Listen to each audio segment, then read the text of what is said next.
Magandang balita, Biblia.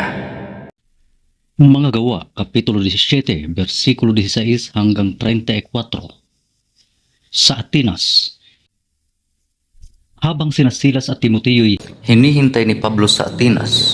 napansin niyang puno ng mga Diyos-Diyosan ang lungsod kaya't nabagabag ang kanyang espiritu.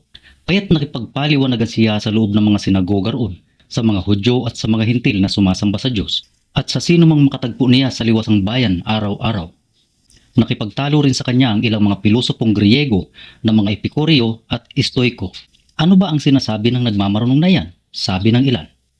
Sabi naman ng iba, nangangaral yata tungkol sa ibang mga Diyos. Sinabi nila ayon dahil nangaral si Pablo tungkol kay Jesus at sa muling pagkabuhay. Siya'y isinama nila at iniharap sa kapulungan ng Areopago at tinanong, maaari bang malaman namin kung ano itong bagong aral na itinuturo mo? Bago sa aming pandinig ang sinasabi mo, kaya't nais naming malaman ang kahulugan nito, sapagkat walang ginagawa ang mga taga-Atenas at mga dayuhang naninirahan doon, kundi ang mag-usap-usap at makinig tungkol sa mga bagong turo. Tumayo si Pablo sa harap ng kapulungan ng Areopago at nagsalita. Mga taga-Atenas, napapansin kong kayo'y lubos na napakarelihiyoso sa maraming bagay.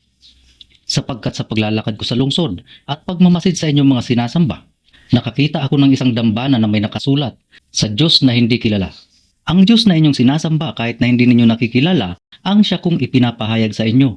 Ang Diyos na gumawa ng sanlibutan at ng lahat ng naririto ay ang Panginoon ng langit at ng lupa, at hindi naninirahan sa mga templong ginawa ng tao.